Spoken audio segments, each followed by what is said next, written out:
what would happen if I restricted myself to only 2 colors from my watercolors? Let's see what I can come up with.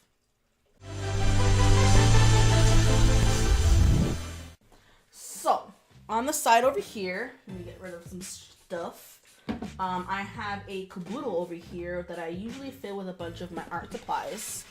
And inside is, I think I mostly keep my watercolor stuff in here. And inside this little spot right here, I have all, whoops, didn't want to open that. I have my watercolors in here. And my liners. I won't take this out of here, but in here I have my watercolors. So I'm hoping that I can actually pick 2 watercolors in here and hopefully make something out of that. It's only gonna be 2 watercolors. Now I think I have white and I want to say I have black in here. Should have taken that beforehand, but I didn't. I have white and black in here, and I'm going to take these 2 out mainly because they're not, I guess by definition, they're not exactly colors, they're values. I'm going to keep that out mainly because I guess I'm going to give myself that option of actually using white and black to actually darken my colors or lighten them. I'm going to give myself that kind of benefit. But besides that, I'm going to actually only pick from these. So whatever 2 colors I get is the colors that I'm stuck with. So I'm going to close my eyes. Let's mix these bad boys up. Get some ASMR going. Okay. Let's see. One here. I'm not sure if I'm showing that right. And then I know what color that is because I can tell the difference. And then one right here. So put these away. Don't know what I picked. Close that bad boy up. Banish you to the side. And then, okay, so I have magnesium blue. Sorry, I'm like still getting used to the setup right here. And then I also have, let's see, whatever that word is, and then violet. So some pretty, I guess, they're pretty colors, but let's see what I can come up with. So now that I have these 2 colors, let's get my sketchbook, let's start sketching, and let's see what I can come up with. For my sketchbook, I usually have the Canson Mixed Media book, sketchbook book. I am somewhat through a good chunk of it. Most of this stuff is for my Patreon, future Patreon. I'm kind of like saving up for it. So let's find a page that is safe for work and empty. Okay, let's see. So I have these. I think I have all my pencils over here in the caboodle. Oh, sorry about that. And got my sharpener. Let's see, sorry. Didn't prepare myself at all. Let's see. Eraser. Some pencils. It depends on what I'm feeling. Normally I end up feeling a mid-tone, even though these are not in order, but who cares? So let's put these bad boys away. Whatever pencil I grab is the pencil I'm going to be using. Who cares? So let's see. So we have these 2 colors to work with. Let's see, violet and blue. Let's see. I can't really think of anything that I want to make with these 2 colors. These 2 colors don't really jump out too much to me. Mainly like water, obviously. I mean, that's some stereotypical shit right there. Just water. Blue for water, you know? That's some grade A shit to come up with. And then violet. What 2 colors can I make for this? I'm just gonna start drawing, start sketching out some stuff, and then whatever comes up, we'll see what we can come up with. So let's see. When I started to sketch, I started to play with the idea of a mermaid for Mermaid. It would be a mermaid coming out of the water, a very Ariel-esque kind of style because of, you know, the pink hair, and the water was gonna be blue. I wasn't gonna put pink water and a blue mermaid. I wasn't gonna play with that since I have 2 colors. I was going to kind of play with the idea, but it wasn't really working with me for so far. So I decided to do another sketch, and I was thinking of how I could use the colors to contrast between 2 characters, kind of like their personalities are their colors. There was going to be a woman in a dress, and she was going to be the purple color, and she's going to be running away from a dark blue figure man standing in the far background. I don't know why, but like the blue kept coming off to me as like the darker side, while the pink purple was coming out as the more lighter side. I think it's because I keep thinking of it as a pink instead of a really purple.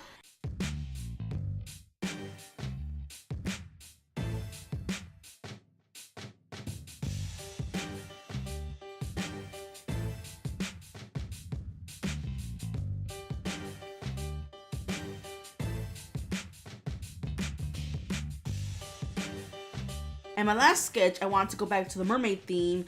She was gonna be submerged in water, sleeping around a clutch of eggs. Do mermaids give live birth, or their pregnancies like fish, which they lay eggs? Anywho, the sketch sparked the idea for the final product.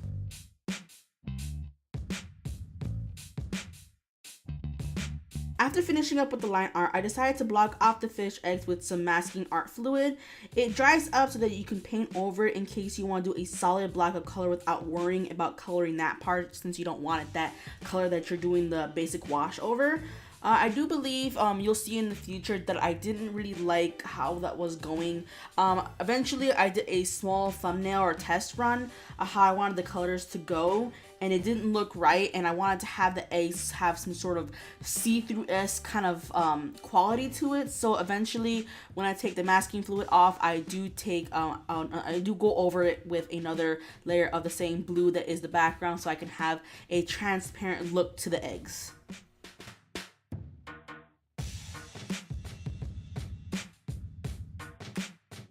I decided to give the paper a flat wash of a watered down blue color to give that underwater vibe, and when it dried up, I decided to finally get to the details of the mermaid.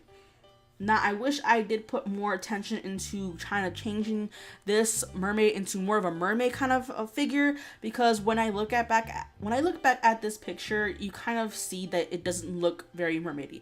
It looks kind of like a human who's swimming around under the ocean somehow, is found a couple eggs and is just kind of eyeballing it. I kind of wish I did something with her ears to make her look more like a mermaid, maybe some different kind of eye shape, maybe had her more like some sort of sea creature kind of eye shape, just something a little bit more different than what I did with the final product that came out. But I have to live with my mistakes, and I'm going to show up to you guys so I can show you that I do learn, that we all have our regrets and that you kind of have to live with them, but you can learn from them. And it's kind of hard to see that. I know I didn't really like this piece when I was doing it, and when I finished it, I didn't know what it was, but until this voiceover, I'm like realizing all the things I wish I had changed.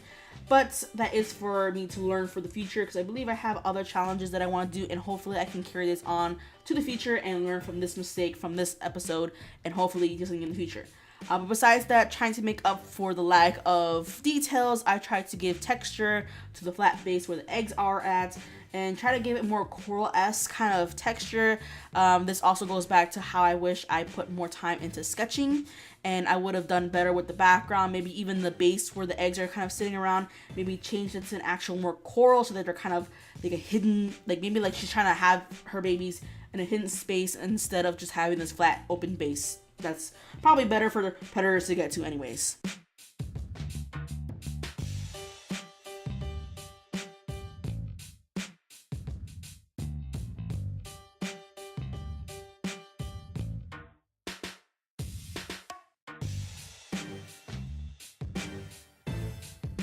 After this layer dried out, I decided it was time to remove the masking fluid, so enjoy some nice peel porn. After each of the layers were drying out and I had to sit and wait around for them to dry, I decided to do a little thumbnail, which I believe I will show you guys in the future. At this point, I was trying to kind of map out how I wanted the colors to kind of mix and what kind of other details I want to put into the picture.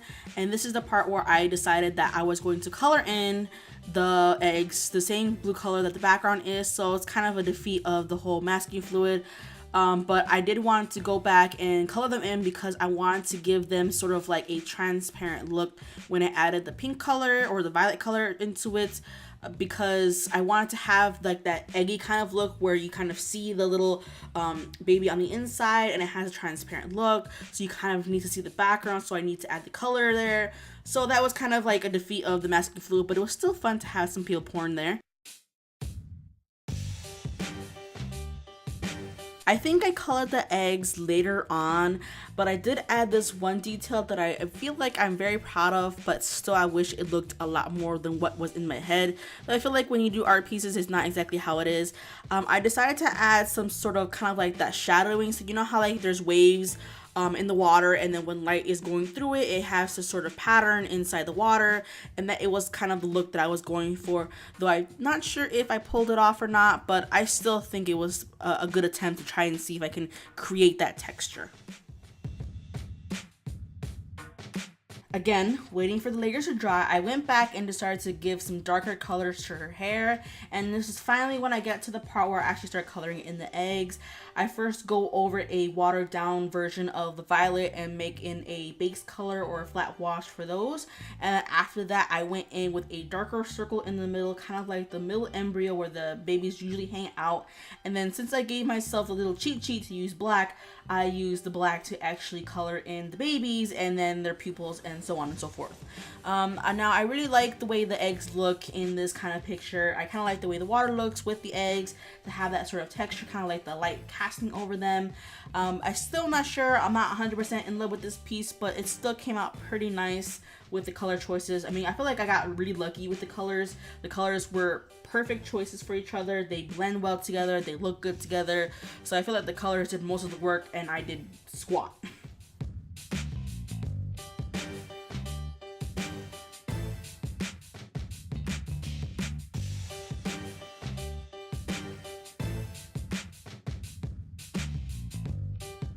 Once I finally was done with coloring in the little babies and letting them dry out, I go in with the white to add in their pupils and even start adding some highlights around the eggs, trying to give that some sort of shine. I feel like it makes it look a little flatter, but I still kind of feel like they deserve a little shine on the little glossy bodies, or I guess their homes. So this is indeed the final piece. I do wish I spent more time in the sketching phase to make it look better, but there is something I want to show you guys. So right here, this is a thumbnail. I usually do on the side to kind of get an idea how I want to coloring it. I feel like the thumbnail came out a lot better than the actual piece did, which is kind of funny. I like the way it looked.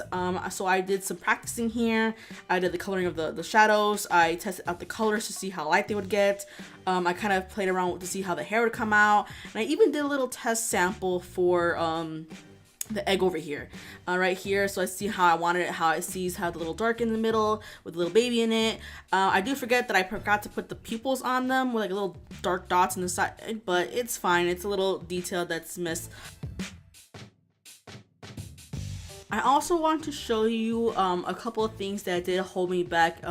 This paper, I feel like I put too much water on it while I coloring it. Yeah, I know you're supposed to wait for the layers, but sometimes I'm a little impatient and I kind of just go over it.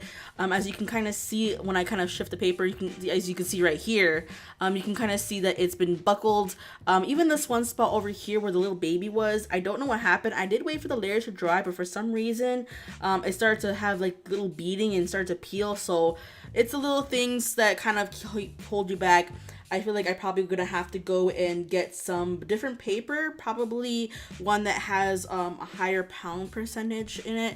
I believe so far from my understanding, I want to say it's the pounds of the paper that actually show you how much water it can take. So the higher pounds, the better it is, so that you can actually put more water on it. But still, it's still paper, so it's still gonna have some sort of buckling if you put too much water on it. But besides that, I hope you guys enjoyed this episode, and if you guys did, please hit the like button down below. All likes and comments are always much appreciated. And if you guys are new to my channel and like what you guys see, please hit the like button down below. All likes and comments are always much appreciated, and I'll see you guys next time. Peace out, homies.